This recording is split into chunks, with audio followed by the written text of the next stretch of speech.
Bismillahirrahmanirrahim. Hari ini saya akan menyampaikan ceramah dengan judul manusia. Di dalam Al-Quran, manusia itu disebut Al-Bashar. Sehingga sering kita mendengar Nabi Adam itu adalah Abul Bashar. Apa bu artinya? Abul Bashar. Kalau abun, bapak. Kalau umun, ibu. Jadi Abul Bashar artinya bapaknya manusia. Siapa dia? Nabi Adam alaihissalam. Itu satu.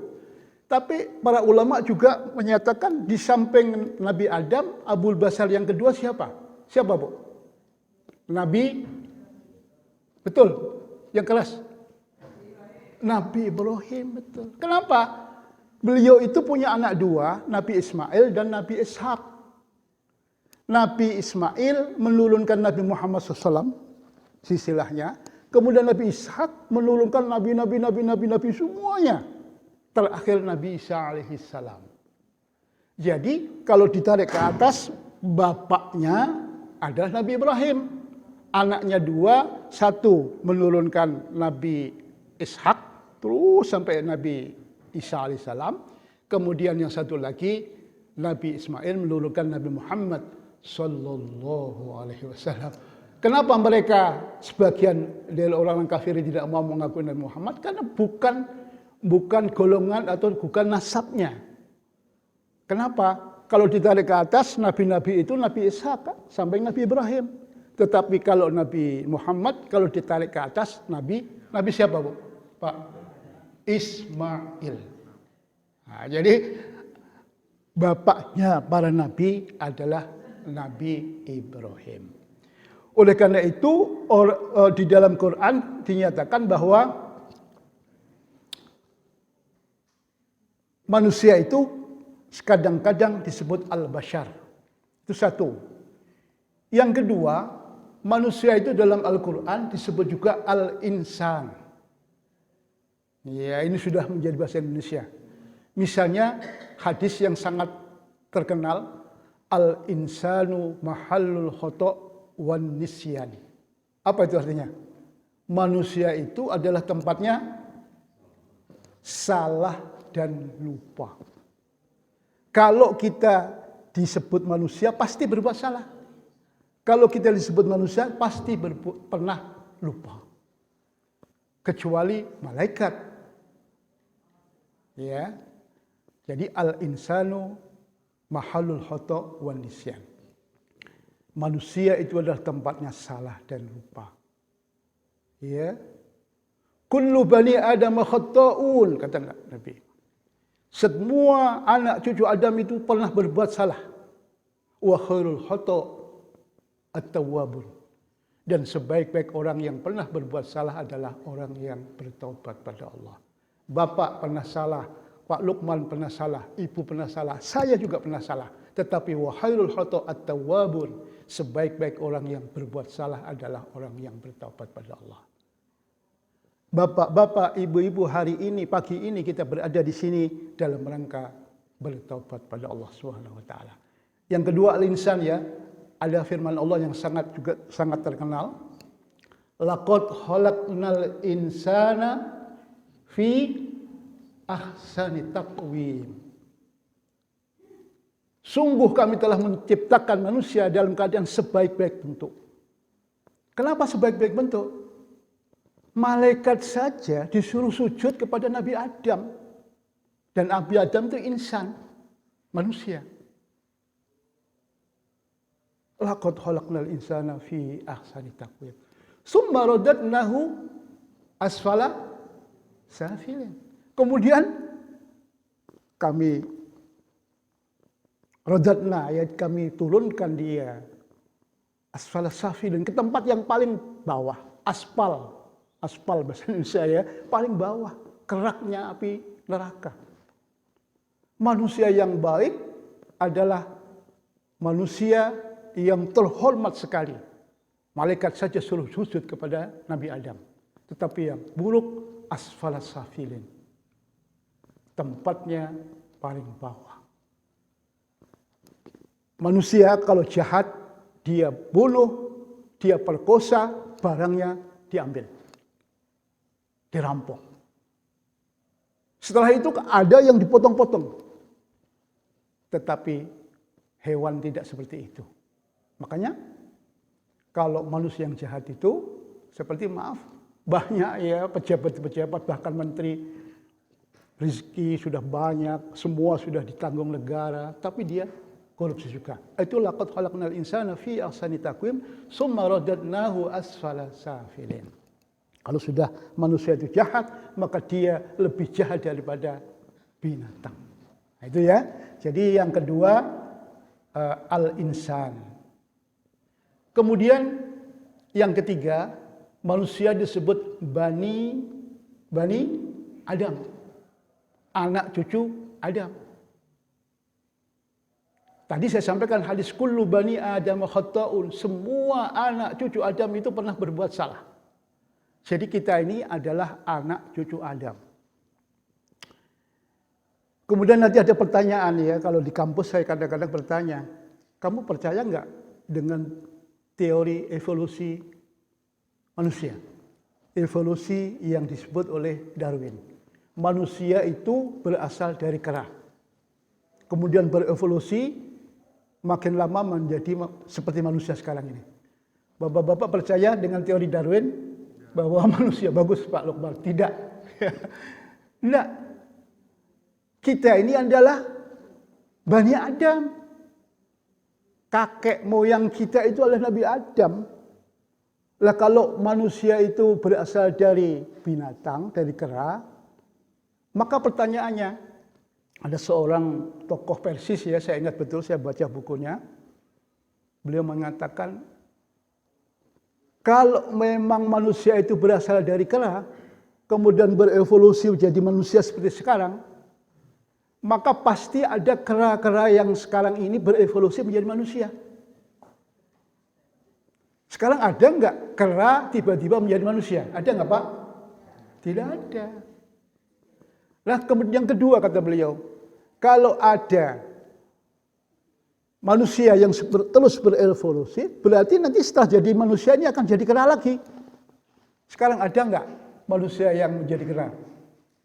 Kalau hatinya bisa jadi, ya, manusia hatinya seperti binatang.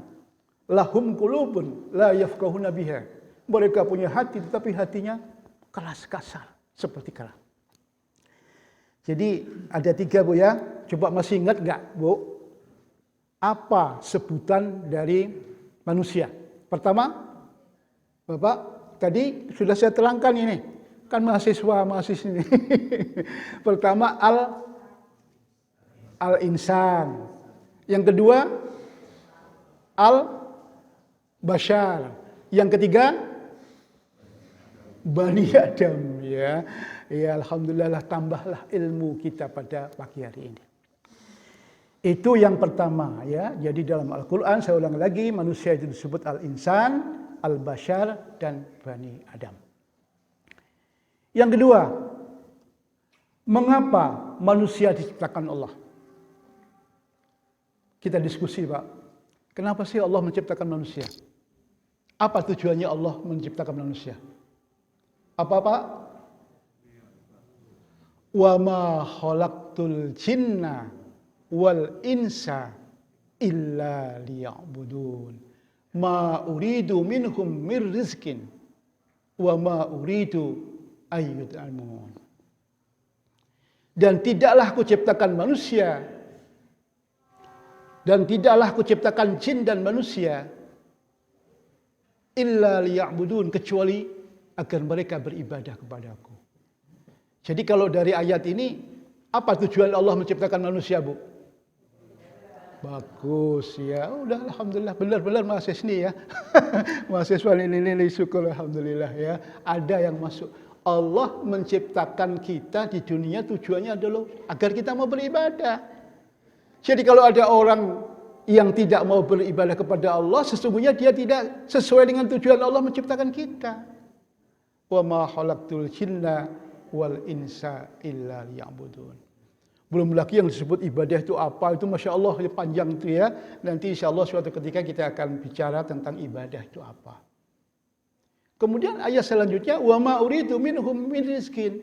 Aku tidak mengharapkan dari mereka itu rezeki. Jadi Allah Subhanahu wa taala menciptakan kita ini tidak ingin Allah itu membalasnya dengan rezeki. Misalnya gini, Allah kasih mata.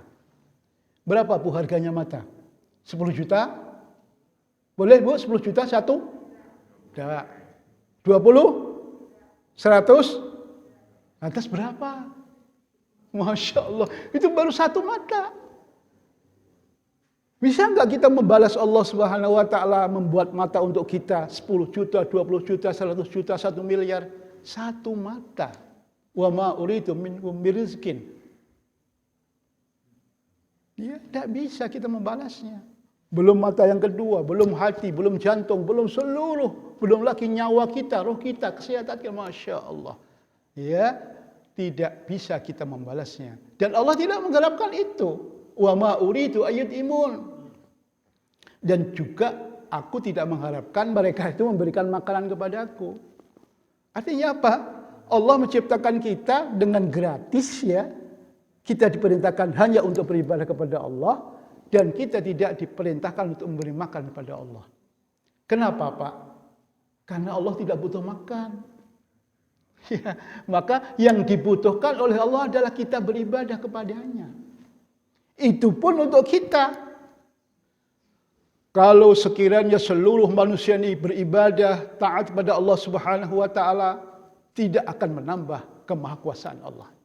Sebaliknya kalau semuanya manusia itu ingkar kepada Allah, tidak mau beribadah kepada Allah, itu pun tidak akan mengurangi kemahakuasaan Allah Subhanahu wa taala. Allah tetap maha kuasa. Jadi ibadah itu untuk apa? Untuk kita. Maksudnya agar kita setelah ibadah itu diberi balasan oleh Allah, yaitu pahala. Pahala itu apa? Berupa surga. Jadi kita sholat, kita saum, kita ngaji ini untuk kita sendiri nanti. Kita sedang mengumpulkan pahala sehingga dibalas dengan surga. Wa ma khalaqtul jinna wal insa illa liya'budun. Dan tidaklah aku ciptakan jin dan manusia kecuali agar ya beribadah kepadaku.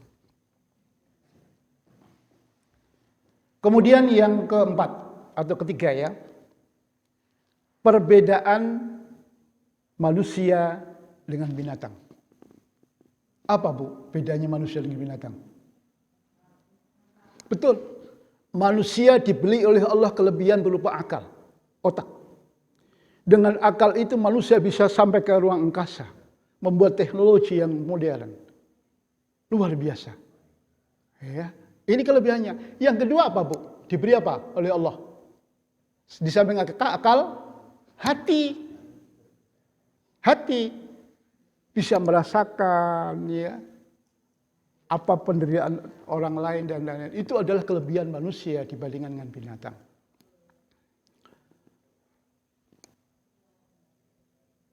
Walaqad dhara'na li jahannam katsiran minal jinni wal insi. Dan sungguh-sungguh kami telah akan memasukkan ke dalam neraka jahanam katsiran minal jinni wal insi. Sebagian besar dari manusia dan jin ke dalam neraka. Ayat ini menunjukkan bahwa, ini saya tanya Bu, lebih banyak mana orang yang masuk surga dengan masuk neraka? Betul, ini ayatnya. Walaqad dhara'na li jahannam katsiran. Katsiran itu mayoritas, sebagian besar. Minal jinni wal insi, dari jin dan manusia. Jin banyak yang masuk neraka, manusia juga lebih banyak lagi masuk neraka. Buktinya apa ya? Ini aja. Berapa jumlah warga kita satu RW saja? Berapa Pak Sumadi? Ada 1.000? Lebih ya? Jumlahnya ada 1.000. Kemudian yang masuk masjid berapa orang? Lihat. Maka sadaqallahul azim, benar Allah Subhanahu wa taala yang Maha Agung.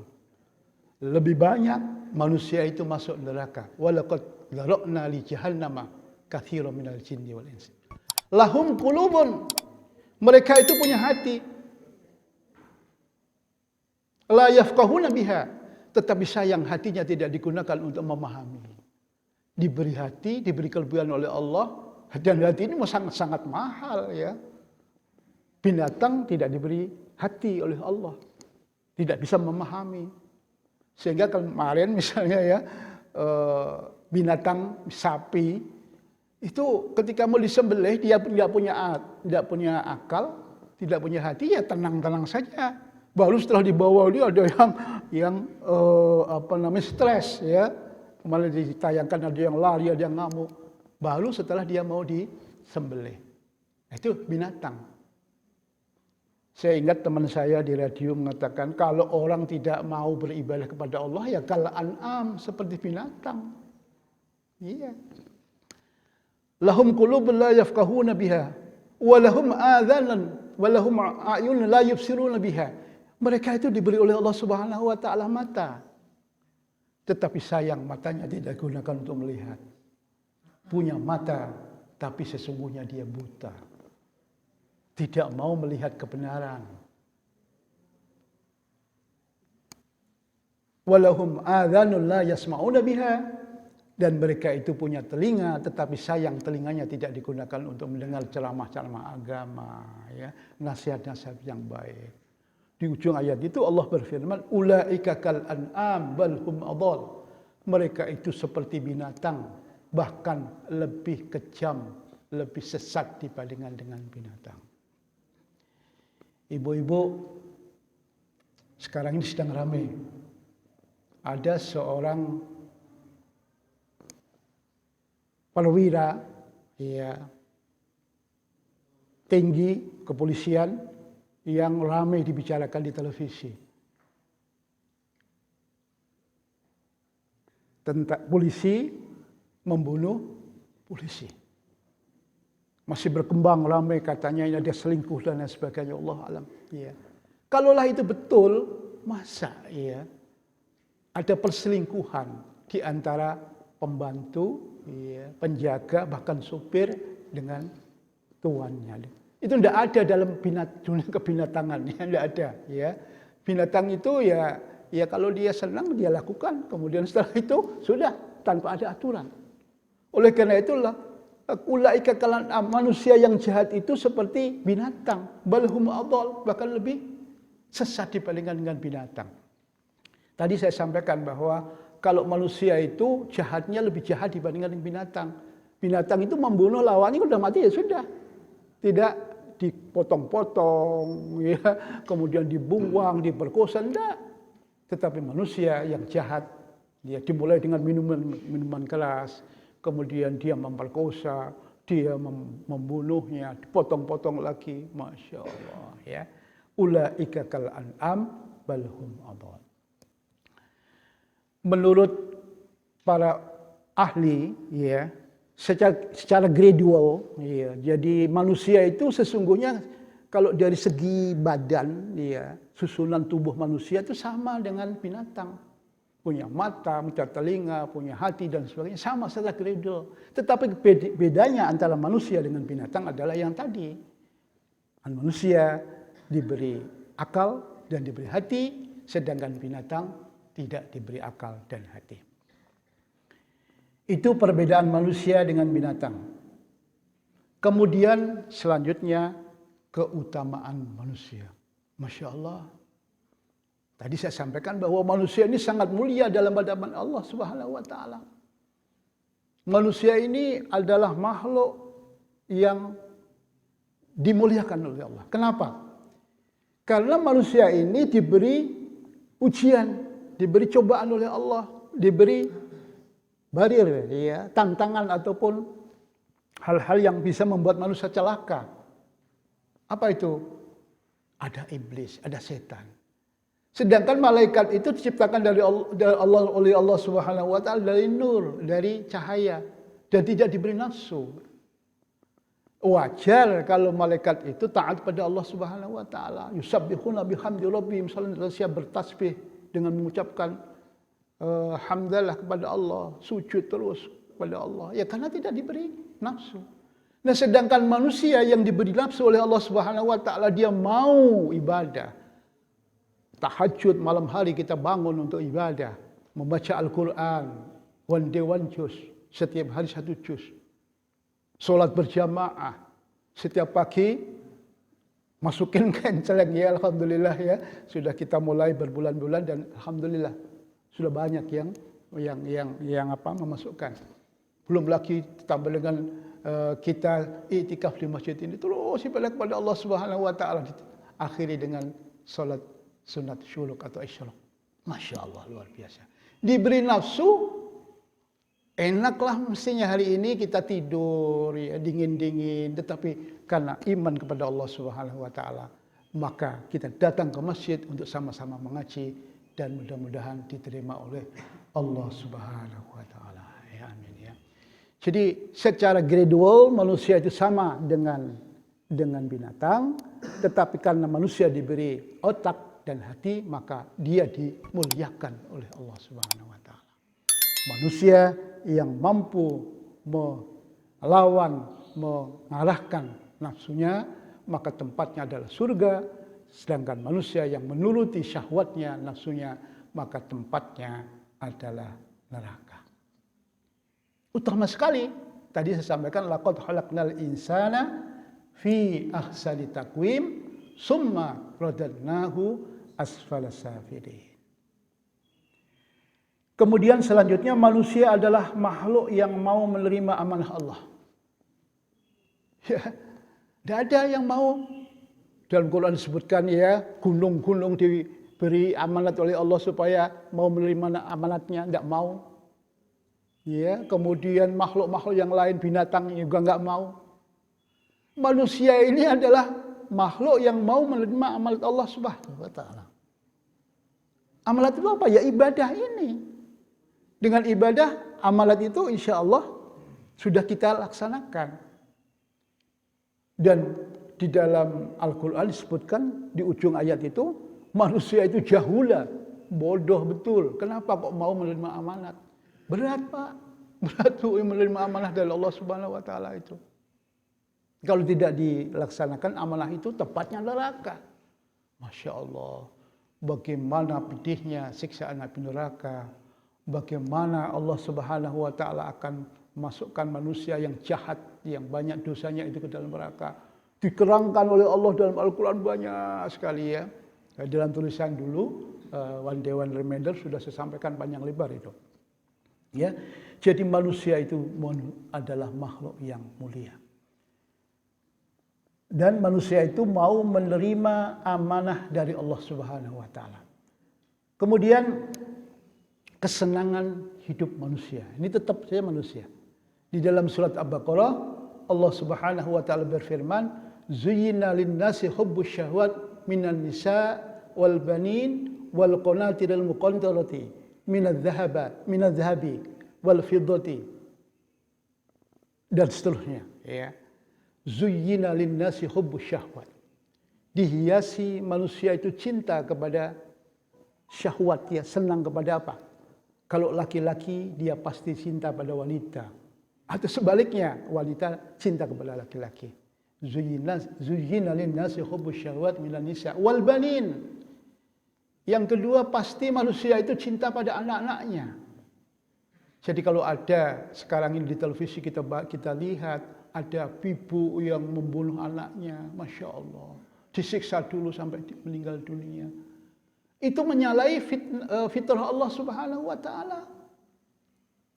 Kenapa seorang ibu yang difitrahkan oleh Allah itu senang kepada anak, dan insya Allah kita semuanya begitu, apalagi cucu ya. Cucu itu lebih disayangi oleh kakek dan neneknya. Itu memang begitu semua orang. Zuyyina lin-nasi hubbus syahwat minan nisa wal banin wal qanatiril muqantarati. Yang ketiga, semua manusia itu senang pada harta benda. Minadh-dhahabi, pasti ini terutama ibu-ibu senang pada zahab. Apa Bu? Zahab. Ada fiddah, ada zahab. Zahab itu emas. Waduh, itu kalau udah Saya ingat ya ibu-ibu dari Mekah itu di sana banyak membeli emas ya sebagai oleh-oleh. Ya emas dulu ya. Masya Allah. Ya, itu memang begitulah zuyyina linnasi hubbus syahwat wal fiddah dan perak wal khailil musawwamati. Selanjutnya cinta pada binatang atau kuda yang indah yang bagus ya. Kalau dulu itu binatang. Tapi kalau sekarang apa Pak? Mobil yang mewah. Ya itu memang zuyyina sudah merupakan fitrah dari Allah Subhanahu wa taala. Ya, zuyyina lin-nasi hubbus syahawat minan nisa'i wal banina wal qanatir al muqantarati minadh dhahabi wal fiddati. Dan seterusnya ya. Dan itulah kesenangan manusia. Nah, selanjutnya manusia adalah makhluk yang selalu mendapat ujian dari Allah Subhanahu wa taala. Kita manusia pasti diuji oleh Allah. Dalam Al-Qur'an surat Al-Ankabut ayat 2 Allah berfirman, "Ahasiban nasu ayyutraku ayyaqulu amanna wa hum la yuftanun. Wa laqad fatanna alladziina min qablihim fala ya'lamanna Allahu alladziina shadaqu wa la ya'lamanna al-kadzibin." Ahasiban nasu, apakah manusia mengira ayyutlaku ayyaqulu amanna, ditinggalkan mengucapkan kami telah beriman kepada Allah Subhanahu wa taala. Wa hum la yuftanun, padahal mereka belum diuji oleh Allah. Dengan kata lain, manusia itu jangan seenaknya mengatakan mengaku saya sudah beriman pada Allah, saya sudah bertakwa kepada Allah. Tidak. Mereka tidak akan bisa berkata dengan tegas saya beriman kepada Allah wa hum la yuftanun, padahal mereka belum diuji oleh Allah. Wa laqad fatanna alladziina min qablihim fala ya'lamanna Allahu alladziina shadaqu wa la ya'lamanna al-kadzibin. Sungguh-sungguh kami telah menguji orang-orang sebelum mereka. Jadi ujian kepada Nabi, kepada sahabat itu pasti, dan itu sudah dinyatakan oleh Allah Subhanahu wa taala, dan lebih berat. Masya Allah ya, kalau kita lihat sirah Nabi Nabawiyah ya, Rasulullah itu kadang-kadang makan, kadang-kadang tidak. Satu hal yang sangat sering kita dengar ya, satu kisah Rasulullah itu suatu hari datang ke rumah istrinya Siti Aisyah pagi-pagi. Beliau tanya, apakah pagi ini ada yang bisa saya makan? Untuk sarapan dah kalau kita. Apa kata Siti Aisyah? Mohon maaf ya Rasulullah, tidak ada makanan yang digunakan untuk sarapan pagi. Tidak punya makanan. Apa yang dilakukan oleh Rasulullah selanjutnya apa Pak? Kalau gitu aku saum berpuasa pada hari ini. Kebetulan hari itu adalah hari Senin. Itu hadis sahih, itu sangat masyhur hadis yang saya sampaikan ini. Rasulullah bertanya kepada istri beliau, apakah ada makanan pagi hari ini yang bisa dimakan? Ternyata tidak ada. Kalau bapak-bapak ada ya? Insya Allah ibu-ibu, waduh, ini kalau nggak hari Ahad itu sudah pada pulang ya. Karena menyiapkan makanan. Ada makanan itu. Tapi Rasulullah SAW tidak ada makanan yang dimakan pagi hari. Itu artinya apa? Rasulullah itu hidupnya sangat sederhana. Kalau kita coba compare ya, kita bandingkan dengan kehidupan kita, Masya Allah. Kita ini mengapa asam urat, mengapa gula, mengapa darah tinggi, kebanyakan makan. Makannya yang tidak sehat lagi ya. Nah kalau Rasulullah SAW hidupnya seperti tadi.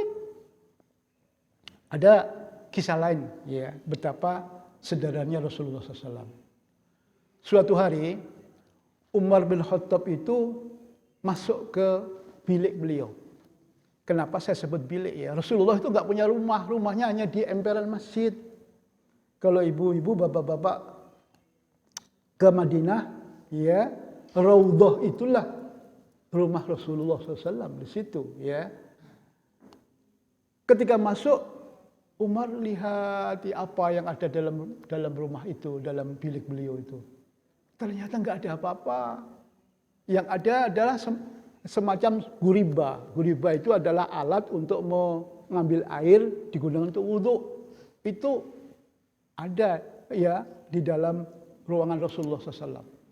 Tidak ada yang lain. Dan satu bangku kecil yang butut. Tidak ada yang lain. Masya Allah. Itu Rasulullah SAW. Apa reaksi dari Umar bin Khattab? Beliau nangis terseduh-seduh. Nangis. Ketika ditanya kenapa Umar engkau nangis? Ya Rasulullah, saya pernah melihat betapa megahnya istana para kaisar. Luar biasa. Sedangkan Tuhan sudah menguasai Makkah, Madinah. Ya. Semuanya di tangan Tuhan. Tetapi betapa Tuhan dalam keadaan begini menderita, begini sengsara, begini sederhana. Masya Allah. Ya. Apa jawaban Nabi? Ya saya diutus ini bukan untuk mencari dunia. Ya.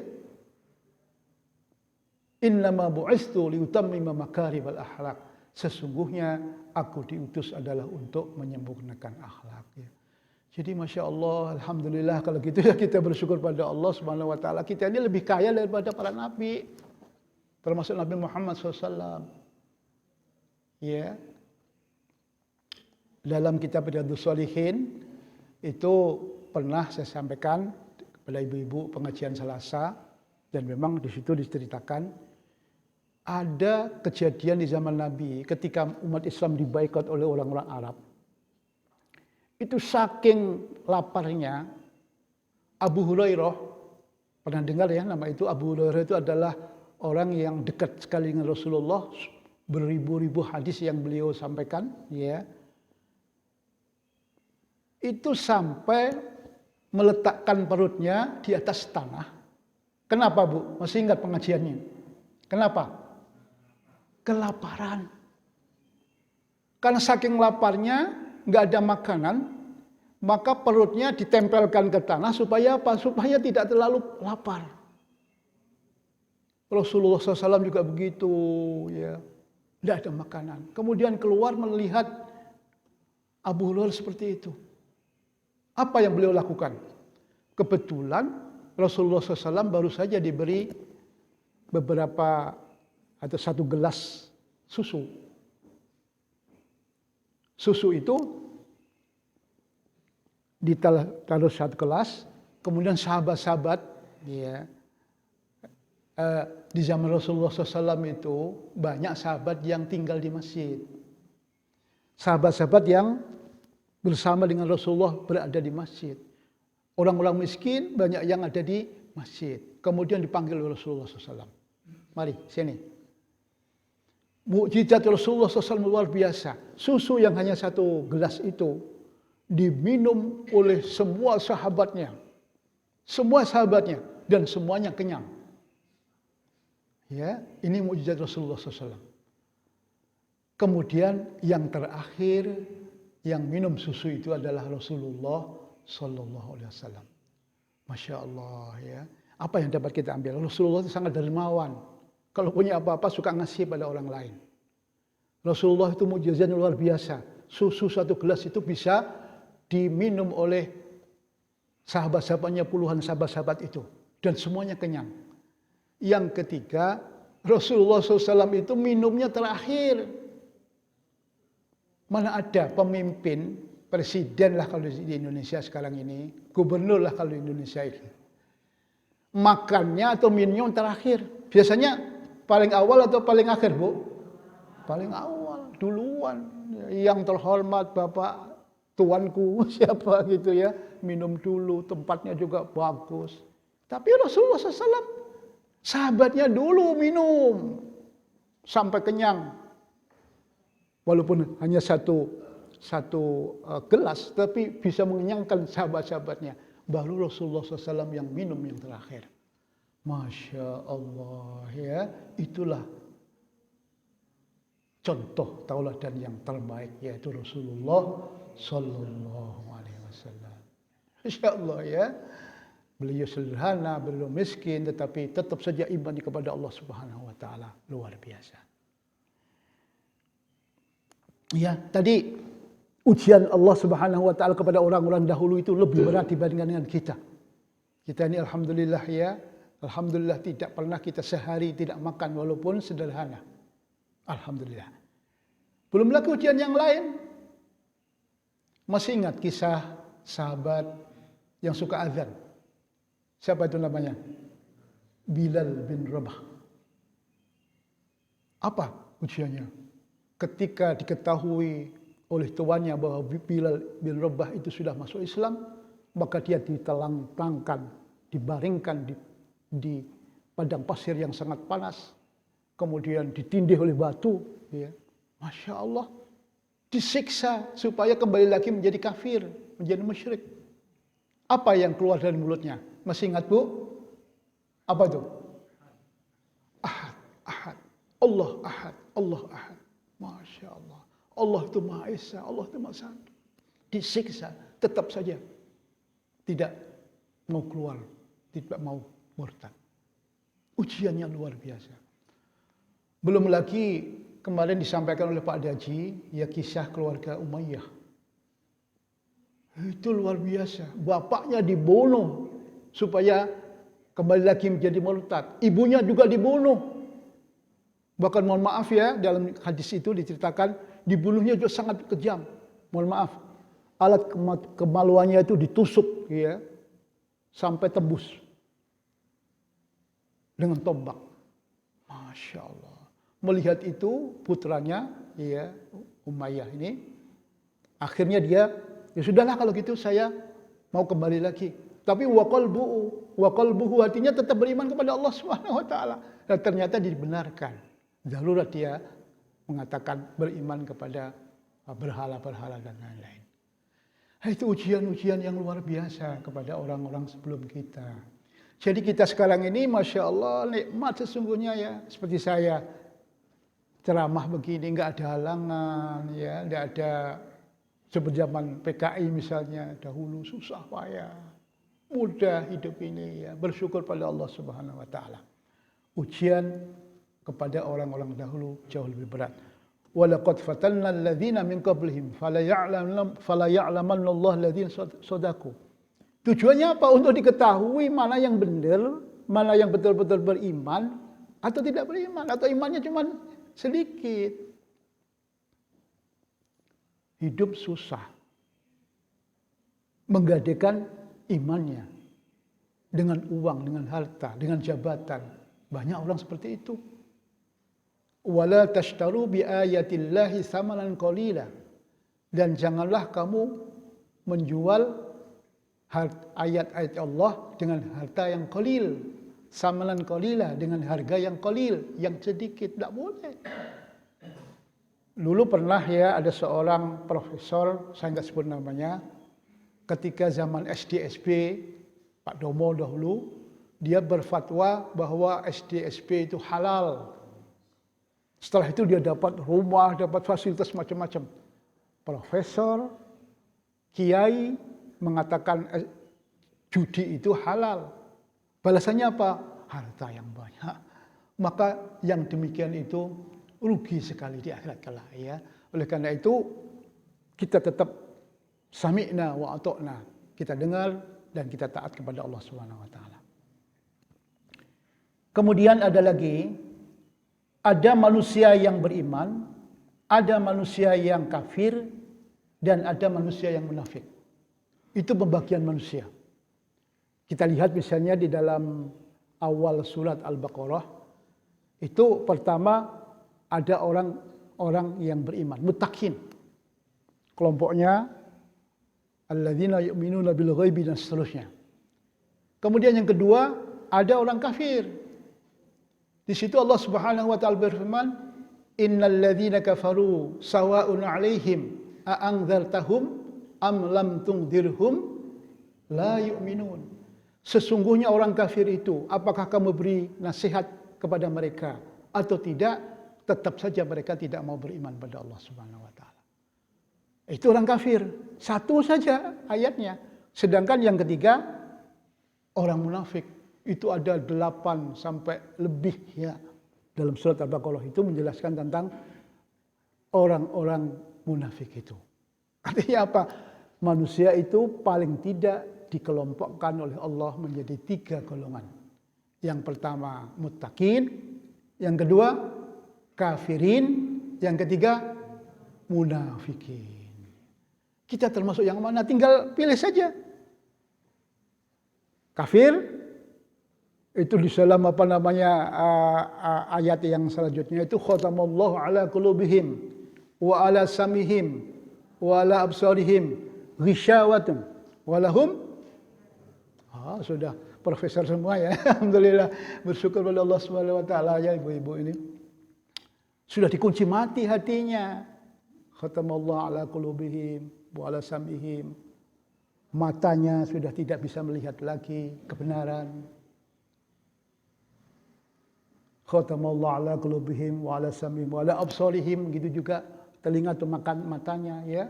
Itu sudah dikunci oleh Allah Subhanahu wa taala. Di depannya ada ghisyawah, ada penutup. Ya. Kita berharap mudah-mudahan kita ini masuk golongan muttaqin ya.